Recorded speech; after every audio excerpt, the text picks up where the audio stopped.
আল্লাহ রাসূলকে কত আঘাত খেতে হয়েছে, কত মার খেতে হয়েছে, কত পিটুনি খেতে হয়েছে, কত গালিগালাজ শুনতে হয়েছে, তবু আমার নবী কেমন নবী, মায়ার নবী, রাহমাতাল লিল আলামিন, তবু কোন মানুষের জন্য বদদুয়া করেনি। বলি সুবহানাল্লাহ। আর যদি আমাকে কেউ গালি দিত, আর যদি আমাকে কেউ টেনে আসতো, আমি কি চুপ করে থাকতাম? ও শালার বেটা, শালা আরেকবার দেখি তো তুই আমাকে মারবি, তুই হাতে লাঠি থাকলে কে ভাই আমার হাতে বসে বলবো কি বলবো না? কিন্তু আমার নবী কত সুন্দর নবী, মায়ের নবী, আল্লাহর কাছে ফরিয়াদ করে, আল্লাহ এই মেয়েরা আমাকে চিনতে পারে না, নিশ্চয় এদের ছেলে মেয়ে যখন হবে, যখন তারা বড় হবে, নিশ্চয় আমি নবী আমাকে স্বীকার করে নেবে, আল্লাহকেও মেনে নেবে। ওগো আল্লাহ, তুমি তাদের উপরে কোন রকমের গজব দিও না। দোয়া করেছেন আল্লাহ, দোয়া করেছেন নবী আমার। ওগো আল্লাহ, তাদেরকে যদি আপনি শেষ করে দেন, বলেন বলেন আমি ইমানের কলমা কার কাছে নিয়ে দাওয়াত দেব? গো আল্লাহ, ওগো আল্লাহ, আপনি মারবেন না, ওদের উপর কোন রকমের গজব আপনি দেবেন না। ওরা না মানছে আমাকে না মানো, কিন্তু তাদের ছেলে মেয়ে হবে, নিশ্চয় তারা আমাকে নবী বলে স্বীকার করে নেবে। বহুত প্রশ্ন করেছে, সে সম্পর্কে আমি আপনাদের কাছে আলোচনা করবো। বাপজিরা আমার, আমি আলোচনা করেছি কোরআন থেকে, এখন আপনাদের কাছে আমার প্রশ্ন, আচ্ছা বলেন তো, আল্লাহ পাকের যে কালামটা রয়েছে, ওই কালামটার নাম কি? কুরআনুল কারীম। কেন না কুরআন উত্তর দেয়, যখনই যে যেটাই প্রশ্ন করেন না কেন কুরআনকে, কুরআন তাড়াতাড়ি উত্তর দিয়ে দেবে। কিন্তু আমরা কুরআনের মহব্বত এখনো হতে পারি না। যদি আপনি আমি কুরআনকে যদি প্রশ্ন করি আল্লাহর কালাম, হ্যাঁ আল্লাহর কালাম, পৃথিবীর জমিনে অনেক কিতাব দেখেছি, ইতিহাস, ভূগোল, বিজ্ঞানী, ইংরেজি, অনেক কিতাব দেখেছি, সেই কিতাবের নামও শুনেছি, হ্যাঁ নামও জানি, কিন্তু তোমার নামটা কি? তো কুরআন কত সুন্দর উত্তর দিয়েছে, এই মুসলমান, আমি আল্লাহর কালাম, আমাকে তোরা কি চিনতে পারলি না? আমি হলাম কুরআন, আমি হলাম আল্লাহর কালাম। কোথায় আছে? না তো এই সূরা 30 পারায় আছে, সূরার নাম হচ্ছে সূরাতুল বুরুজ। সূরাতুল বুরুজ একদম লাস্টের দিকে প্রশ্ন করেন, ওরে আল্লাহর কালাম, বলো বলো বলো তোমার নাম কি? ওই কুরআন বলছে আমার নাম হলো বাল হুয়া কুরআনুম মাজিদ, আমার নাম হলো কুরআন মাজিদ। সুবহানাল্লাহ বলুন সুবহানাল্লাহ। আবার যদি জিজ্ঞাসা করেন, ওরে কুরআন, তোমার নাম তো আমি জানলাম, বলো বলো তোমার বাড়ি কোথায়? এটা আমি এসেছি আপনাদের কাছে, নিশ্চয় সকালবেলা আলোচনা করতে যে কোথাকার বলবি রে, কোথা থেকে এসেছিল, নাম কি বলবেন? কি বলবেন না? অবশ্যই বলবেন, আলোচনা করবে। হ্যাঁ, তো তেমনি ওই কোরআনের যদি বলা হয় কোরআন তোমার নাম তো আমরা বুঝতে পারলাম, কোরআন বলো বলো বলো তোমার বাড়ি কোথায়? ওই কোরআন বলে আমার বাড়ি হলো ফিল মাহফুজ, আমার বাড়ি হলো লাওহে মাহফুজে, যেখানে আমাকে আমার আল্লাহ পাক আমাকে সংরক্ষিত রেখেছিলেন। জোরে বলে সুবহানাল্লাহ সুবহানাল্লাহ। আবার যদি প্রশ্ন করেন, ওরে কোরআন তোমার বাড়ি তো লাওহে মাহফুজ বুঝলাম, কিন্তু অত দূর থেকে পৃথিবীর জমিনে তোমাকে কে নিয়ে এসেছে বলো? কুরআন বলছে আমাকে কে নিয়ে এসেছে তুমি জানো না? তাহলে শোনো, আমাকে নিয়ে এসেছে তানজিলুম মির রাব্বিল আলামিন, আল্লাহর ফেরেশতা জিবরাইল আমাকে এনেছে। বলি সুবহানাল্লাহ সুবহানাল্লাহ। তো সুন্দর কুরআন জবাব দিয়েছে, দেখেন। আমার প্রশ্ন করব, কুরআন তুমি কার কাছে নাজিল হয়েছো? তুমি কার বাড়িতে বেড়াইতে গিয়েছো? তুমি কি কি বলে কলা বাগানে কোনো বাড়িতে গিয়েছিলা? না তুমি এখানটার নাম কি বাবা? পর্বতপুর গ্রামে কি তুমি গিয়েছিলা? না তুমি বহরমপুরে গিয়েছিলা? বলছে না আমি কারোর বাড়িতে যাইনি, আমি গিয়েছিলাম, সে হলো আব্দুল্লাহ বিন মুহাম্মদ, আমি মুহাম্মদের উপর নাজিল হয়েছি। বলি সুবহানাল্লাহ। হ্যাঁ পরে নাজিল হয়েছে বুঝে। হ্যাঁ ও তাই নাকি? তো নাজিল হয়েছে কেন, কিসের লেগে? তুমি তো মিথ্যা কিতাব দাও তো আবার। হ্যাঁ তুমি কি পাকে লাগানোর কিতাব দাও তো? কোরআন বলছে না না না, যালিকাল কিতাবু লা রাইবা ফিহি, লা যালিকাল কিতাবু লা রাইবা ফিহি। আমি একটা এমন কিতাব যার মধ্যে সন্দেহ করার কোনো অবকাশ নাই। যা আল্লাহ পাক কথা দিয়েছেন বাস্তবে তা সত্য, কোনো ভেজাল নাই। তাই নাকি? ও তুমি কেন এসেছো? বলছে হুদাল মুত্তাকিন, মানুষকে হেদায়েতের জন্য আমি এসেছি। কত মানুষ নামাজ পড়ে না, কত মানুষ রোজা রাখে না, কত মানুষ হজ করার সমর্থ থাকলে হজ করতে চায় না, জাকাত ঠিক মতো আদায় করে না। ওই সব মানুষের কাছে আমি পানি এসেছি যাতে করে আমি কোরআন আমাকে চিনতে পারে, আমাকে মানতে পারে, আর আমার রাসূলের তাবেদারি যেন করতে পারে। তাহলে আমি আল্লাহ রাব্বুল আলামিন তাদেরকে অত্যন্ত বড়ই ভালোবাসি। বলি সুবহানাল্লাহ। আর আমি আল্লাহ তাদেরকে হেদায়েত দান করি। আবার যদি প্রশ্ন করা হয়, এ কুরআন বলা বলা তুমি এসেছো তো বলতে ঠিকই আছে মানলাম। ও কুরআন বলো তুমি কোন দিনে এসেছো? দিন আছে তো আপনারা কি গো? হ্যাঁ তুমি কোন দিনে এসেছো? কুরআন বলছে শাহরু রমাজান আল্লাযী উনজিলা ফীহিল কুরআন, আমি কুরআন রমজান মাসে নাযিল হয়েছি। বলি সুবহানাল্লাহ। সুবহানাল্লাহ বিহামদিহি সুবহানাল্লাহিল আযীম। আবার যদি প্রশ্ন করা হয় কুরআন তুমি মাহে রমজান মাসে এসেছো বুঝলাম, কিন্তু এর মর্যাদা কতটুকু? ইন্না আনজালনাহু ফি লাইলাতিল কদর, তুমি কোন রাত্রিতে এসেছো না দিনে এসেছো বলো? আল্লাহর কোরআন বলছে ইন্না আনজালনাহু ফি লাইলাতিল কদর, আমি লাইলাতুল কদরের রাত্রিতে অবতীর্ণ হয়েছি। শুধু কোরআন দেখেন কত সুন্দর, শুধু উত্তর প্রশ্ন করবে উত্তর পেল। আবার প্রশ্ন করে কোরআন আমরা কি সারা জীবন বেঁচে থাকবো না পৃথিবী ছেড়ে আবার চলে যাব?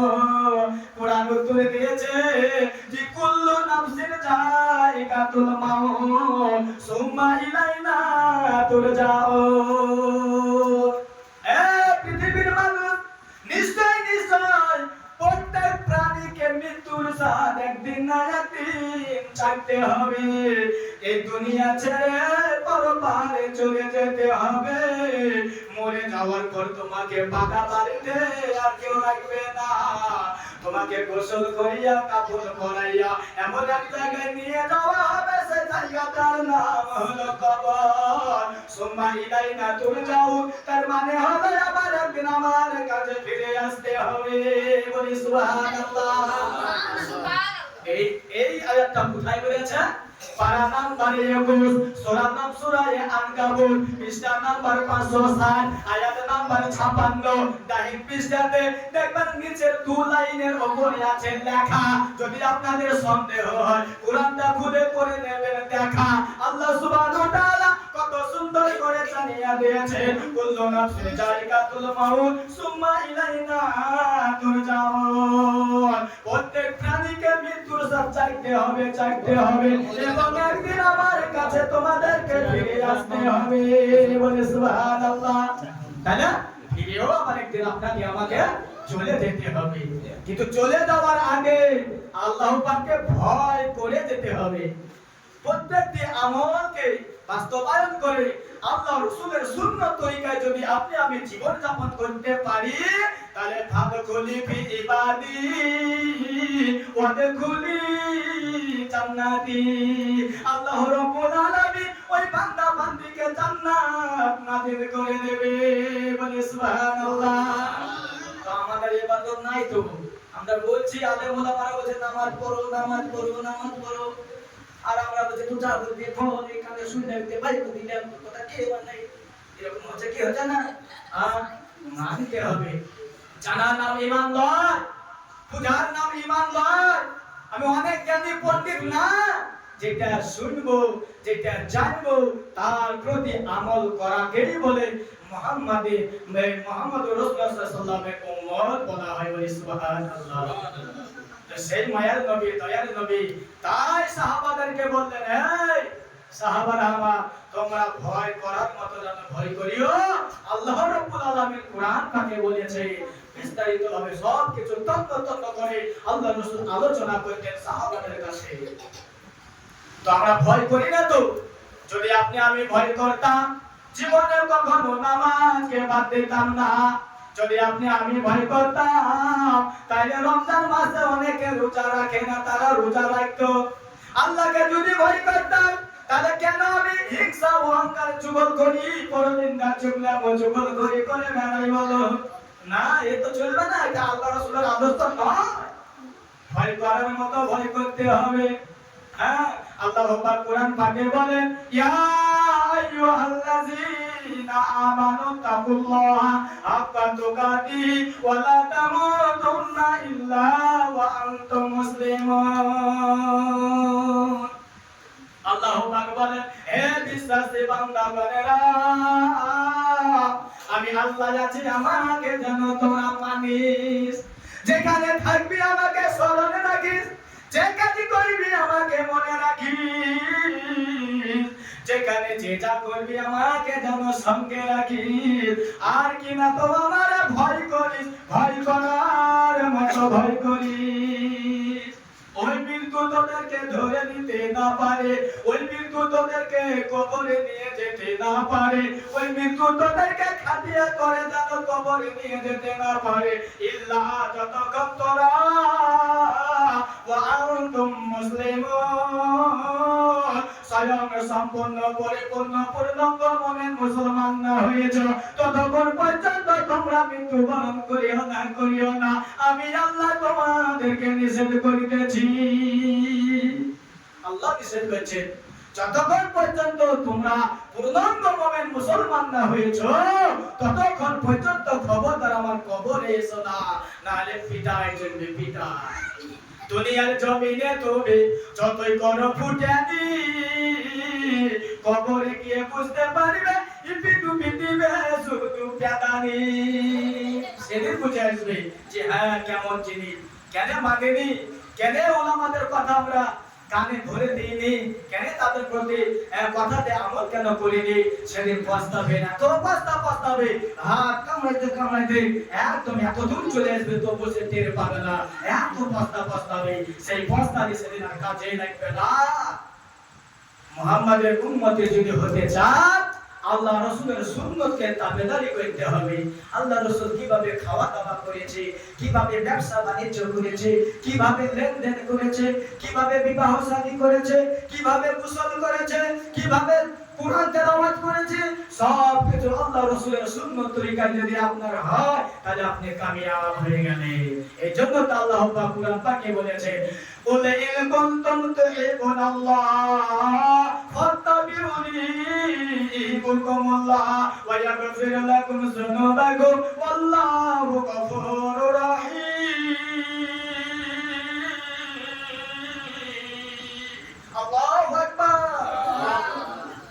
আল্লাহ রাব্বুল আলামিন বলেন, ও নবী মুহাম্মদ, আপনি আপনার উম্মতদেরকে বলে দেন, যদি তারা আমি আল্লাহ আমাকে যদি ভালোবাসে, আমার নৈকট্য লাভ যদি পেতে চায়, আমাকে যদি রাজি খুশি করতে চায়, জাহান্নাম থেকে যদি বাঁচতে চায়, জান্নাতে যদি যেতে চায়, ওগো রাসূল আপনি তাদেরকে বলে দেন ফাত্তাবিউনি, তারা যেন আপনাকে ইত্তেবা করে। তারা যেন আপনাকে ইত্তেবা করে, আপনার অনুকরণ যেন করে।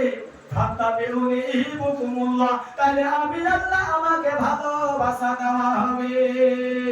ওয়া ইয়াগফির লাকুম যুনুবাকুম আল্লাহু গফুরুর রাহিম। যদি তাদের ভিতরে কোনো ছোট ছোট গুনাহ হয়ে যায়, নবীর ওসিলাতে আমি আল্লাহ তাদেরকে মাফ করে দেব। সুবহানাল্লাহ। কিছু আপনাদের উলামায়ে গণ আমার পাশে বসে আছে, যোগ্য আলেম, খুব সুন্দর বয়ান করলেন, খুব সুন্দর লাগলো, ভালো লাগলো। যাই হোক, একজন আলেম ব্যাখ্যা করলে 120 নম্বর আয়াত থেকে আরেকজনা কামা আরসালনা যে আল্লাহ তাকুলু লিমা ইফতালু এই আয়াত দিয়ে আরেকজন আলেম সাহেব বয়ান করলেন খুব সুন্দর। তা শুনলে হবে না, শোনার পরে আমলে পরিণত করতে হবে, তবে আপনি হবেন খাঁটি একজন মুমিন মুত্তাকিন পরেজগার হতে পারবে, তবে আপনি রাসূলের উম্মত বলে হিসাব করবেন, নাহলে তো কোনো ব্যাপারই না। কলেমা সঙ্গের সাথী, কলেমাই হবে নূরের বাতি। যদি কলেমাকে আমরা যদি ভুল করে বাদ দিয়ে দিই তাহলে তো সব গন্ডগোল হয়ে গেল। এজন্য ছড়াতেও বলে লা ইলাহা ইল্লাল্লাহু মুহাম্মাদুর রাসূল, এই কলেমা পড়বে আমার পড়ার না বলব, লা ইলাহা ইল্লাল্লাহু মুহাম্মাদুর রাসূল, এই কলেমা পড়বে আমার পড়ার না বলব, এই কলেমার প্রেম পরশ করিবে রে তোর দিল সরস, এই কলেমার প্রেম পরশ করিবে রে তোর দিল সরস, রঙিন হয়ে ফুটবে রে তোর গোল বাগিচার ফুল, এই কলেমা পড়বে আমার পড়ার না বলব, লা ইলাহা ইল্লাল্লাহু মুহাম্মাদুর রাসূল, এই কলেমা পড়বে আমার পড়ার না বলব। এক আল্লাহ ছাড়া দুসরা আর মাবুদ কেহ নাই গো আর, এক আল্লাহ ছাড়া দুসরা মাবুদ কেহ নাই গো আর, কুল মাখলুকাতের গুল বাগিচায় ফুটলো নূরের ফুল, সে যে মুহাম্মদ রাসূল, লা ইলাহা ইল্লাল্লাহু মুহাম্মদ রাসূল, এই কলেমা পড়বে আমার পড়ার না বলব।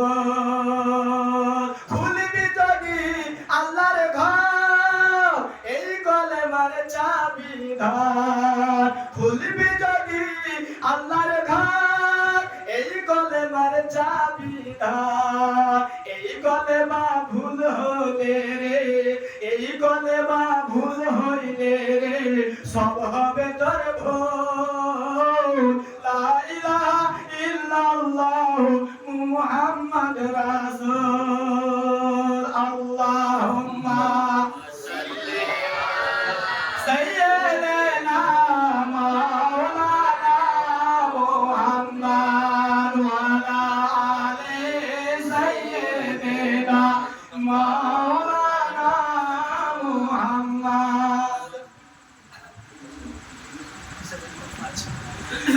সাল্লাল্লাহু আলা সাইয়্যিদিনা মাওলানা মুহাম্মাদ ওয়া আলা আলি সাইয়্যিদিনা মাওলানা মুহাম্মাদ, সাল্লাল্লাহু আলা মুহাম্মাদ, সাল্লাল্লাহু আলা মুহাম্মাদ, হর দম জবান से निकाला पाक नामे मुहम्मद, हर दम जबान से निकाला साफियाना मुहम्मद। मोहतरम बुजुर्ग আজিজ, আমি আপনাদের সম্মুখে ছোট্ট একটি কোরআনে কারীম তেলাওয়াত করেছি, এটার প্রতি একটু লক্ষ্য রেখে আমার বক্তব্য বেশিক্ষণ বাড়াবো না, 10 মিনিট। আল্লাহ রাব্বুল আলামিন কোরআন পাকে জানিয়ে দিলেন কুল্লু নাফসিন যায়িকাতুল মাউত সুম্মা ইলাইনা তুরজাউন, প্রত্যেক প্রাণীকে মৃত্যুর স্বাদ একদিন চাখতে হবে এবং আমি আল্লাহ আমার কাছে তোমাদেরকে ফিরে আসতে হবে। বন্ধু আল্লাহর বান্দারা আমার, বলেন তো দেখি মানুষ যখন মারা যায় তাকে কি পৃথিবীর জমিনে 2-3 দিন ধরে কি রাখা হয়? হয় না। মানুষ মারা গেলে বিভিন্ন মানুষ বিভিন্ন রকমের কাজে লেগে যায়। কেউ কবর খনন করতে যায়, কেউ আবার ফুলের পাতা গরম করে, কেউ আবার কাফন আনতে যায়, কেউ আবার বিভিন্ন কাজে বিভিন্ন রকমের সব লেগে যায়। যত জিকির পারে তাকে তাড়াতাড়ি কথা শুনে মাটিতে রেখে আসবে তলে, চিন্তা তাদের থেকে যায়। শোনাচ্ছেন বন্ধু আল্লাহর বান্দারা আমার, তাই আল্লাহ পাকে জানিয়ে দিলেন, খবরদার খবরদার খবরদার, তোমরা যতক্ষণ পর্যন্ত পূর্ণাঙ্গ মুমিন মুসলমান না হয়েছ ততক্ষণ পর্যন্ত তোমরা মৃত্যু বরণ করিও না। মরতে হবে। মরণের আগে আগে আপনাকে আমাকে এই পৃথিবী থেকে আখিরাতের জন্য সম্বল সংগ্রহ করে নিয়ে যেতে হবে। যদি আপনি আমি নিয়ে না যাই তাহলে ওই জায়গা থেকে বিপদে পড়ে যাবে। তাহলে এই দুনিয়ার জমিনে ইবাদত করতে হবে, নামাজ পড়তে হবে, রোজা রাখতে হবে, হজ করতে হবে, যাকাত দিতে হবে, মানুষের সঙ্গে ভালো ব্যবহার রাখতে হবে, আদান প্রদান রাখতে হবে। উত্তম চরিত্রবান যদি তুমি আমি হতে পারি, সমস্ত আমলের দিকে লক্ষ্য রেখে যদি আপনি আমি আমল করতে পারি, তাহলে অবশ্যই আপনার আমার জন্য কবরটা হবে আরামের জায়গা। আল্লাহ রাসূল সাল্লাল্লাহু আলাইহি ওয়াসাল্লাম হাদিস পাকে বর্ণনা করেছে, কোন মানুষের জন্য হবে কবরটা জান্নাতের বাগান, আবার কারো কারো জন্য হবে কবরটা জাহান্নামের গর্ত। যারা সঠিকভাবে আমল করে যাবে কবর তার জন্য ভালো খাতির করবে, আর যে ভালো আমল নিয়ে যেতে পারবে না কবর তার সঙ্গে দুর্ব্যবহার করবে, ভালো ব্যবহার দেখাবে না। শোনাচ্ছেন বন্ধু আল্লাহর বান্দারা আমার, যখন মুত্তাকির মুমিন পরেজগার আল্লাহওয়ালা যখন মারা যায়, তাকে যখন কবরে রেখে আসা হয়, কবর থেকে 40 কদম যেমন চলে যায়, আর অমনি দুইজন ফেরেশতা নিযুক্ত হয়ে যায়। ওই ফেরেশতার দুটির নাম হলো মুনকার আর নাকির। কি করে এসে প্রশ্ন তিনখানা প্রশ্ন করবে। সেই মুসলিম মুমিন মুত্তাকিন পরেজগার হোক, বেনামাজি হোক, সে সুদখোর হোক, মদখোর হোক, জেনাখোর হোক, যে হোক না কেন, কবরে তিনটা প্রশ্ন লাগবে। যে তিনটা প্রশ্নের জবাব দিয়ে দেবে তার জন্য কবরটা জান্নাতের বাগান, আর যে দিতে পারবে না কবরটা হবে জাহান্নামের গর্ত। তাই একজন মুমিন মুত্তাকির পরেজগারকে যখন রেখে আসা হয়, ওই সময়তে তখন দুইজন ফেরেশতা চলে যায়, তাদেরকে প্রশ্ন করা হয়, বলো বলো মান রব্বুক, তোমার রবকে, মান নবিয়ুকা, তোমার নবীকে, মান দীনুকা, তোমার দ্বীন কি।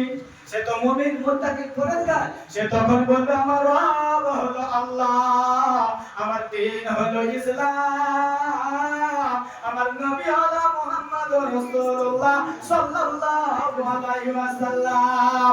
এই প্রশ্নের উত্তর যখন দিয়ে দিবে বাচ্চারা আমার, কবরটা তখন এত সুন্দর হয়ে যাবে রে, আল্লাহ পাক ফেরেশতাদেরকে বলবে, ও আমার ফেরেশতা, আর ওকে ডিস্টার্ব করিও না, যাও যাও যাও, তাড়াতাড়ি চলে যাও, জান্নাত থেকে জান্নাতের বিছানা তার কবরের ভিতরে বিছিয়ে দাও।